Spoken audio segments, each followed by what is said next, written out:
இந்தியாவின் பழமை மிக்க தலைவர், இந்த அவையில் 6 முறை முதலமைச்சராக அமர்ந்த கலைஞர் ஐயாவினுடைய நினைவு நாள். அந்த இரங்கல் செய்தியோட அவரையும் நாம் இன்றைக்கு நினைவு கூர்ந்திருந்தால், உயர்கல்வி அமைச்சர் அவர்களே, கொஞ்சம் கடன் வாங்காம ஸ்டூடெண்ட்ஸை ஸ்கூல் லெவல்ல இருந்து நீங்க, நான் தான் சொன்ன முதல்வர் கர்நாடகா போட்டுமே, போய் பேசட்டும். இப்ப என்ன ஆயிடுச்சு, உங்களுக்கு ஒரு தலைகுனிவு வரை இந்த தமிழ்நாடு பொறுத்துக்குமா? நாங்க எல்லாரும் சும்மா இருப்போமா? 717 மதுபான கடைகளை பத்தி பேசினாங்க. ஒரே ஒரு விஷயம், இன்னும் ஏன் தொகுதியில கூட தண்ணி பிரச்சனை, அங்கேயும் ஓய மாட்டேங்குது இங்கேயும் ஓய மாட்டேங்குது. ஒரு பாட்டில்ல தண்ணி கொடுங்கன்னு நான் கேட்டேன். அண்ணன் ஓபிஎஸ் அவர்கள், கேப்டன் அவர்கள் எதிர்கட்சி தலைவராக இதே அவையில் இருந்த பொழுது, அதுபோல் நமது முதல்வர் அவர்களும்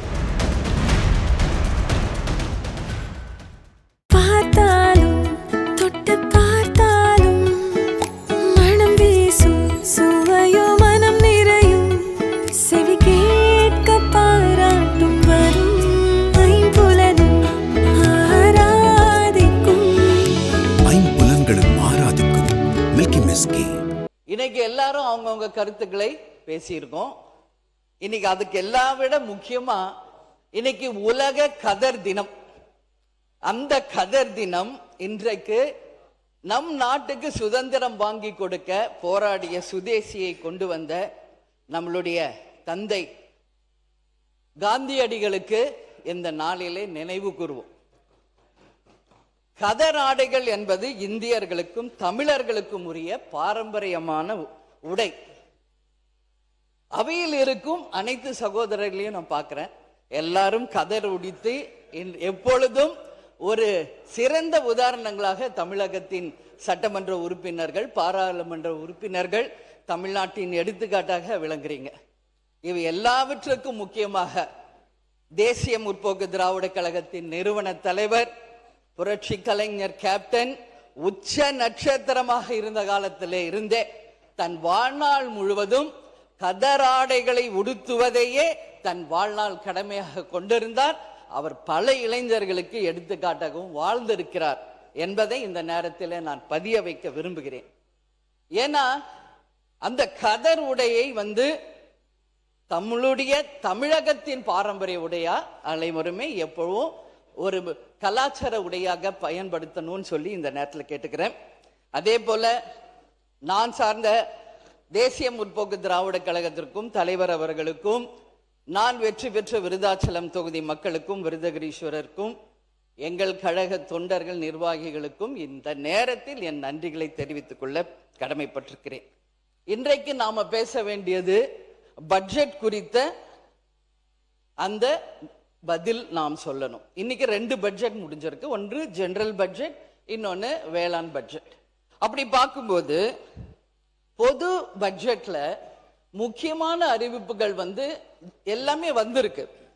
எல்லாரும் சொல்றது போல போன்ற ஆட்சியில வந்த திட்டங்கள் பெயர் மாற்றம் செய்யப்பட்டு வந்திருக்கிறது அப்படின்னு சொல்லி, என்ன பொறுத்த வரைக்கும், தேமுதிகவை பொறுத்த வரைக்கும் மக்கள் விரும்பும், மக்கள் வரவேற்கும் திட்டங்கள் எந்த ஆட்சி வந்தாலும் தொடர வேண்டும் என்பதுதான் தேமுதிகவினுடைய நிலைப்பாடு. அது பேர் மாற்றீங்களா இல்லையா அது வேற, பட் அந்த திட்டங்கள் மக்களுக்காக தொடரப்படணும். ஏன்னா இது மக்கள் வரி பணத்துல நடக்குது. இந்த சட்டசபையிலிருந்து ஒவ்வொரு அறிவிப்பிலிருந்து எல்லாமே மக்கள் வரி பணத்தில அறிவிப்பவை. அப்படி இருக்கும் பொழுது அந்த திட்டங்கள் நிச்சயம் வரவேற்கப்பட வேண்டும், அது எந்த ஆட்சியில் இருந்தாலும். அதே போல இன்றைக்கு விருதாச்சலம் தொகுதியில மாவட்டமாக அறிவிக்க வேண்டும் என்று டே 1ல இருந்து இந்த அவையிலே நான் சொல்லிக் கொண்டிருக்கிறேன். அவைத்தலைவர் அவர்களுக்கும் அது தெரியும். இது இன்றைய பிரச்சனை இல்லை, நீண்ட நெடிய ஒரு கோரிக்கை. அதற்கான ஒரு அறிவிப்பு வரும் என்று எதிர்பார்த்தோம், நானும் என் தொகுதி மக்களும். ஏன்னா அதுக்கு ஒரு பட்ஜெட் ஒதுக்குனாதான் ஒரு மாவட்டமா அறிவிக்க முடியும். ஆனால் இன்று அறிவிக்கவில்லை, வெகு விரைவில் அறிவிப்பீர்கள் என்று நான் உறுதியாக நம்புகிறேன். அதே மாதிரி இன்னைக்கு மழை பெய்ய ஆரம்பிச்சிருச்சு. எல்லா இடத்திலும் நெல் மணிகள் அறுவடை செய்யப்பட்டு திறந்த வெளியிலே கிடக்கு. அதையெல்லாம் கிடங்குகளில் பத்திரப்படுத்துங்கள் என்பதை தொடர்ந்து எல்லாரும் சொல்லிக்கிட்டு இருக்கோம். பட் இன்னும் அதுக்கான ஆய்வு பணிகள் நடக்கல.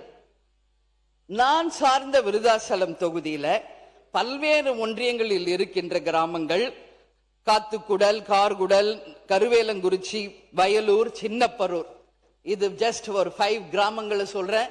இது மாதிரி நூற்றுக்கணக்கான கிராமங்களில் பல லட்சம் நெல் கதிர்கள் திறந்த வெளியில இன்னைக்கு இருக்கு. அது எல்லாம் மழையில் நினைந்து இன்னைக்கு முளை விடுகின்ற நிலையில இருக்கு. அதை நிச்சயமாக துறை சார்ந்த அமைச்சரும் இந்த அரசாங்கமும் கவனத்திலே கொண்டு அதற்கான இடத்தை ஒதுக்கி அதை பாதுகாக்க வேண்டும் என்பதை நான் கேட்டுக்கொள்கிறேன்.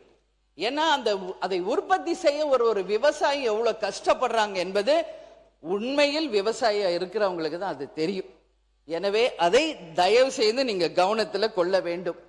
அது மட்டும் கிடையாது, ஏற்று கூலி, இறக்கு கூலி, மற்ற கூலிகள் எல்லாம் கொடுத்து அவங்க செய்யற அந்த விளை பொருட்களுக்கு உரிய விலை கிடைக்காம இன்னைக்கு நஷ்டத்துல தான் விவசாயம் நடந்து கொண்டிருக்கிறது என்றால் என் வார்த்தை மாற்று கிடையாது.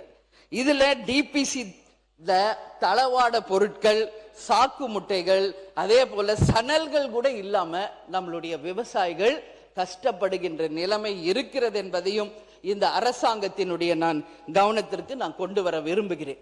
எனவே அவைத்தலைவர் அவர்களும் துறை சார்ந்த அமைச்சர்களும் முதலமைச்சரும் உடனடியாக டெண்டர் விடப்பட்டு ஆட்சியர்களுக்கு நீங்கள் அறிவிப்பு கொடுத்து உடனடியாக அந்த பணிகளை தொடங்க வேண்டும் என்பதையும் மக்கள் சார்பாக இந்த நேரத்தில் நான் கேட்டுக்கொள்கிறேன். இதற்கு முன்ன இருந்த ஆட்சியெல்லாம் 2-3 நாளிலேயே அந்த நெல்லை நெல் கொள்முதல் பண்ணிடுவாங்க. பட் இந்த ஆட்சி புதிய ஆட்சி என்பதனாலோ என்னவோ இன்னும் பல நாட்கள் ஆகி கூட அந்த நெல்களை இன்னும் கிடங்குகளுக்கு கொண்டு போக முடியல. நெல் கொள்முதல் செய்ய முடியாததுனால பல லட்சம் விவசாயிகள் கஷ்டப்பட்டுக்கிட்டு இருக்காங்க என்பது உண்மை. அதனால் உடனடியாக நெல் கொள்முதல் செய்து அந்த விவசாயிகளை காப்பாற்ற வேண்டியது இந்த அரசின் கடமை. இங்க இருக்கின்ற வேளாண் பட்ஜெட்டை படைத்த வேளாண் துறை அமைச்சர் கும்பகோணத்தை சேர்ந்தவர். அவர் சார்ந்த அவர் தொகுதியிலேயே 15 நாட்கள் 30 நாட்களுக்கு மேல் நெல் இன்றளவும் அந்த கொள்முதல் செய்யப்படாததால நிறைய நெல் வீணாயிட்டு இருக்கு. அது துறை சார்ந்த அமைச்சர் கவனத்திற்கு கொண்டு வர வேண்டியது என்னுடைய கடமை. அதே மாதிரி நாம மற்ற ஸ்டேட் கிட்ட தண்ணி கேட்கிறோம், நாம் தன்னிறைவு பெற்றதா இருக்கணும். இந்த டே 1 நான் பதிவு வச்சேன்.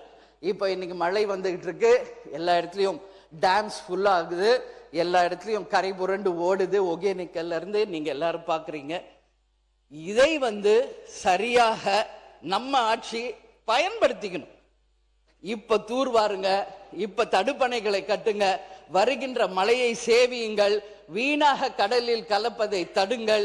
நாம் தன்னிறைவு பெற்றவர்களாக யாரிடமும் கையேந்தாத நிலையை தமிழ்நாடு உருவாக்க வேண்டும் என்பதை இந்த நேரத்தில் மீண்டும் நான் பதிய வைக்க விரும்புகிறேன். அதே போல இன்றைக்கு முதலமைச்சர் அவர்கள் இல்லை, இருந்தாலும் அவருக்கு இது போகும். இன்னைக்கு எல்லாரும் அனைத்து கட்சி கூட்டம் கூட்டுங்க எல்லாரும் பேசுறத நான் காலையில இருந்து பார்த்துக்கிட்டு இருக்கேன். ஆட்சியாளர்கள் என்ன சொல்றாங்க? இன்னைக்கு அமைச்சர்கள் ஏற்கனவே அனைவரையும் ஒன்று கூட்டி இந்த அவையிலேயே தீர்மானம் நிறைவேற்றியாச்சு. அப்ப எதுக்கு மீண்டும் ஒரு அனைத்து கட்சி கூட்டம்? இதுதான் அவங்க சொல்வது. ஆனா நம்ம உறுப்பினர்கள் எல்லாம் மீண்டும் அனைத்து கட்சி கூட்டத்தை கூட்டணும்னு சொல்லி தொடர்ந்து பேசுறோம்.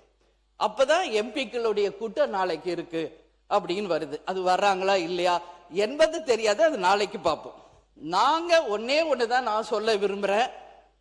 கேப்டன் அவர்கள் எதிர்கட்சி தலைவராக இதே அவையில் இருந்த பொழுது ஒட்டுமொத்த கட்சிகளையும் தமிழக பிரச்சனைகளுக்காக ஒன்றாக டெல்லிக்கு அழைத்து சென்று பிரதமர் நரேந்திர மோடி அவர்களை சந்திச்சு தமிழ்நாட்டின் பிரச்சனைகளுக்காக சந்திச்சார். அதுபோல் நமது முதல்வர் அவர்களும் இது நம்ம மக்கள் பிரச்சனை, நம்ம தமிழ்நாட்டின் பிரச்சனை, இங்க எந்த வேறுபாடு வேணாம், அனைத்து கட்சியையும் ஒன்றாக திரட்டி தமிழ்நாட்டின் பிரச்சனையாக இருக்கும் நீட்டுக்காகவும் மேகதாதுக்காகவும் காவேரி தண்ணீருக்காகவும் நிச்சயமாக எல்லாரையும் அழைத்து சென்று 10 நிமிஷம் முடிஞ்சிச்சுங்க. சுருக்கமாக முடிங்க. நான் ரொம்ப ஷார்ட்டா பேசும், உங்களுக்கே தெரியும். ஜஸ்ட் 5 மினிட்ஸ், அதுக்கு மேல நான் எடுக்க மாட்டேன். எப்பவுமே என்ன டாபிக் அதை தான் நான் பேசுவேன், பக்கமா வாசிக்க மாட்டேன், உங்களுக்கு தெரியும்.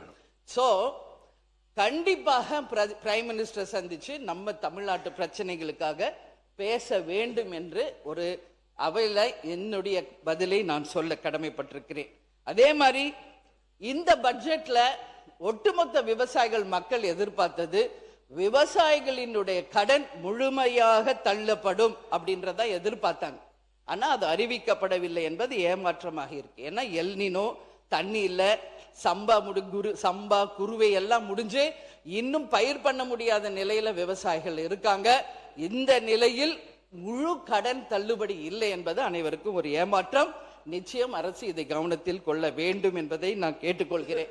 அதே போல இங்க நாம எல்லாருமே இப்ப என்ன பேசணும்னா, கடன் வாங்குறத பத்தியே தான் எல்லாரும் பேசிட்டு இருந்தாங்க. நான் பார்த்தேன், ஒரு தலையின் மீதும் 1,28,800 ரூபாய் கடன் தமிழ்நாட்டில் இருக்கு. மோர் தென் 10 lakhs crores இன்னைக்கு தமிழ்நாடு கடன்ல இருக்கு. இது ஏற்கனவே இருந்த ஆட்சியில இருந்து வந்தது என்பதை பினான்ஸ் மினிஸ்டர் சொன்னாரு, எல்லாமே கேட்டோம். இது கடன் நம்ம கடனை பத்தி பேசுறோம். இது யார் மேலேயுமே நம்ம தப்பு சொல்ல முடியாது. ஏன்னா ஸ்கூல்ல இருந்து நம்ம டீச்சர்ஸ எப்படி கடன் வாங்கி கணக்கு போடணும் தான் நம்மளுக்கு சொல்லி கொடுத்துருக்காங்க. எப்படி பக்கத்துல கடன் வாங்கணும், இது எப்படி சால்வ் பண்ணணும்னே நம்மளுக்கு சொன்னதுனாலே என்னவோ இன்னைக்கு ஒவ்வொரு குடும்பமும் நம் தமிழ்நாடு கடன்லயே போயிட்டு இருக்கு. ஆனால் இதே ஜப்பான் போன்ற நாட்டில் பார்த்தீங்கன்னா எப்படி கடன் வாங்கி அந்த மேத்தமெட்டிக்ஸ் சால்வ் பண்ணணும்னு சொல்ல மாட்டாங்களாம். அதுக்குள்ளேயே சால்வ் பண்ணி கடனே வாங்காத ஒரு மேத்தமெட்டிக்ஸ்ல அங்க பயிற்சி பண்றாங்க.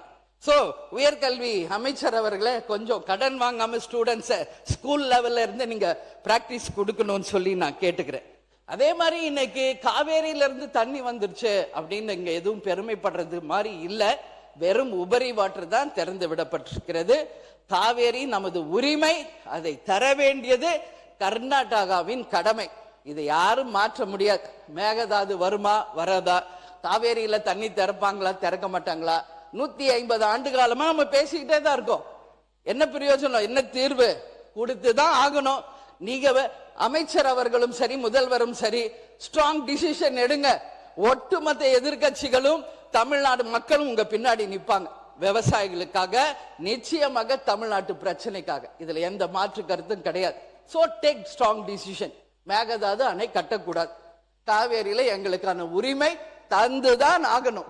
இல்லைன்னா அது எப்படின்றது நம்ம எல்லாரும் சேர்ந்து பார்ப்போம். நான் தான் சொன்ன முதல்வர் கர்நாடகா போனோம். அவரும் ஃபர்ஸ்ட் டைம் சிஎம், நம்ம சிஎம்மும் ஃபர்ஸ்ட் டைம் சிஎம். போட்டுமே, போய் பேசட்டும். இப்ப என்ன ஆயிடுச்சு, 2 பேரும் அவர் கூப்பிடுறாரு, நீங்க போங்கன்னு சொன்னது நான் தான். பட் இப்போ என்னவோ அவங்க வர வேணான்ட்டாரு. ரைட், போல. நான் என்ன சொல்றேன், ஏன் போக கூடாதுன்றீங்க? எல்லாம் போங்க. யாருக்காக போறாங்க? நம்ம மக்களுக்காக, நம்ம விவசாயிகளுக்காக போறாங்க. போனோம், போய் பேசினாதான் ஒரு தீர்வு வரும்.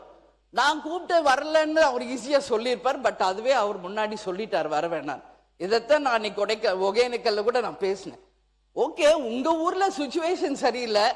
எங்க தமிழ்நாட்டுல மக்கள் வந்தாரை வாழ வைக்கும் தமிழ்நாடு. எங்களுடைய நாட்டுக்கு நீங்க வாங்க, கர்நாடகா முதலமைச்சர் அவர்களே, வாங்க பேசுங்க, தீர்வு காணுங்க. 2 ஸ்டேட் மக்களும் நல்லா இருக்கட்டும், 2 ஸ்டேட் விவசாயிகளும் நல்லா இருக்கட்டும் அப்படின்றத நம்ம அன்னைக்கு சொன்னோம். அதனால நிச்சயமாக முதல்வர் அவர்கள் செல்ல வேண்டும் என்று அவர் எடுத்த டிசிஷனுக்கு தேமுதிக நாங்கள் துணை நிற்கிறோம். அதே போல இன்றைக்கு ஒரே நிமிஷம், சாரி பேரவை தலைவர் அவர்களே, ஒரே நிமிஷம். நான் என்ன சொல்றேன், அவர் சிஎம் போகணும்னு நினைச்சார். பட் இப்ப அது முடியல. சிஎம் அவர் சொல்றார், பேசுறப்ப நான் கேட்டேன், அப்படி போய் அவமரியாதை ஆயிட்டா அதனால அப்படின்னு சிந்திச்சாங்க. உங்களுக்கு ஒரு தமிழ்நாட்டின் சிஎம் வேற ஸ்டேட்டுக்கு அனுப்பிட்டு உங்களுக்கு ஒரு தலைகுனிவு வரை இந்த தமிழ்நாடு பொறுத்துக்குமா? நாங்க எல்லாரும் சும்மா இருப்போமா? உங்களுக்கு அப்படி ஒரு தலைகுனிவு வந்தால் ஒட்டுமொத்த தமிழ்நாடும் வெடுண்டெழும். எங்கள் முதல்வரை அவமதிப்பதற்கு எந்த அதிகாரமும் கர்நாடகாவுக்கு இல்லை என்று. அதனால் நீங்க அதெல்லாம் யோசிக்காதீங்க. நீங்க மக்களுக்காக, விவசாயிகளுக்காக நீங்க பேசுங்க. உங்களுக்கு எல்லா மக்களும் துணை நிற்பார்கள் என்பதை இந்த நேரத்தில் நான் உறுதியா சொல்றேன். அதே மாதிரி இந்த பஞ்ச பூதங்களும் யாருக்கும் சொந்தம் இல்லை, எல்லாருக்கும் பொதுவானது. எந்த இயற்கையும் யாரும் கட்டுப்படுத்த முடியாது. இன்னைக்கு அடம் போன ஃபுல் ஆயிடுச்சு, இல்லைன்னா டேம் உடையணும்னு திறந்து விடுறாங்க, இல்லைன்னா திறக்க மாட்டாங்க. உங்க உபரி வாட்டர் எங்களுக்கு வேணாம், எங்கள் உரிமையை தான் நாங்கள் கேட்கிறோம். அதனால பஞ்சபூதங்கள் அனைவருக்கும் சமம், இயற்கை அனைவருக்கும் சமம் என்பதை இந்த நேரத்தில் நான் தெரிவிச்சுக்கிறேன். அதே மாதிரி இங்க 717 மதுபான கடைகளை பத்தி பேசினாங்க. ஒரே ஒரு விஷயம், இன்னும் ஏன் தொகுதியில கூட அது மூடப்படவில்லை என்பதை உங்க கவனத்திற்கு நான் கொண்டு வருகிறேன். அதே போல கேப்டன் அவர்கள் 45 ஆண்டு காலம் வாழ்ந்த சாலி கிராமம், முதல்வர் அவர்களும் எங்க வீட்டு பக்கத்துல அதே சாலி கிராமத்துல தான் பல ஆண்டுகள் வாழ்ந்தார். அங்க விருகம்பாக்கம் சட்டமன்ற உறுப்பினர் கவனத்திற்கு நான் கொண்டு செல்லணும்னு விரும்புறேன். இது விருகம்பாக்கம் தொகுதி மக்கள், நாங்க பல ஆண்டுகள் அங்க வாழ்வதனால என்னிடம் வந்து முறையிட்டது. இன்றைக்கு ஜெயகோபால் கரோடியா பள்ளிக்கூடம் ரொம்ப பிரசித்தி பெற்றது. பக்கத்திலேயே ஒரு கோயில் இருக்கு, அங்க ஒரு மதுபான கடை நடந்து கொண்டிருக்கிறது. நம்மளுடைய விருகம்பாக்கம் எம்எல்ஏ அதை உடனடியாக கவனத்தில் கொண்டு இது போன்ற டாஸ்மாக் கடைகளை மூட வேண்டும் என்பதை இந்த நேரத்தில் மக்கள் சார்பாக நான் கேட்டுக்கொள்கிறேன். நீங்க சொன்ன அந்த வாக்குறுதிகளை எல்லாமே நிச்சயமாக நிறைவேற்ற வேண்டும். இல்லைன்னா என்ன சொல்லிடுவாங்க தெரியுமா, ஏட்டு சுரக்காய் கூட்டுக்கு உதவாது அப்படின்னு சொல்லிடுவாங்க. அப்படி எல்லாம் இல்லாமல் சொல்லை செயலாக காட்டி இந்த அரசு அத்தனை வாக்குறுதிகளையும் நிறைவேற்றி ஒரு சிறந்த ஆட்சியாக மக்களுக்கு இருக்கணும்னு சொல்லி இந்த நேரத்தில் கேட்டுக்கிறேன். கடைசியா நான் முடிக்கும் போது, இது அவைத்தலைவருக்கான நான் பேசுறது ஸ்ட்ரெயிட்டா, இது என்னுடைய சஜஷன் தான். நீங்க எடுத்துக்கிட்டாலும் எடுத்துக்கலனாலும் அது உங்கள் பிரியம். நான் பதிய வச்சுட்டே ஆரம்பிக்கிறேன். இங்க நாம அவைக்கு வந்ததுல இருந்து நான் சொன்னது ஒரு விஷயம். அது இப்போ நம்ம போய் நோட்ல தான் கையெழுத்து போடுறோம். இப்போ எங்கேயோ டெக்னாலஜி போயிட்டு இருக்கு. நீங்க அவையில் வரும் மெம்பர்ஸ் கையெழுத்து போடாம பயோமெட்ரிக் சிஸ்டம்ல லேட்டஸ்டா நீங்க அதை கொண்டு வரணும்னு நான் கேட்டுக்கிறேன். அதே போல தண்ணி பிரச்சனை அங்கேயும் ஓய மாட்டேங்குது, இங்கேயும் ஓய மாட்டேங்குது. ஒரு பாட்டில்ல தண்ணி கொடுங்கன்னு நான் கேட்டேன். அண்ணன் ஓபிஎஸ் அவர்கள் அதுக்கும் ஒரு தடையை போட்டார். நான் கேட்டேன் நேற்று, ஏன் நான் இல்லமா நான் சும்மா சொன்னேன். பார்த்தா பாதி பேருக்கு பாட்டில் வந்துருச்சு, பாதி பேருக்கு தான் டம்ளர் இருக்குது. முழு பேருக்கும் பாட்டில்ல கொடுத்தீங்கன்னா அது சுகாதாரமாக இருக்கும்.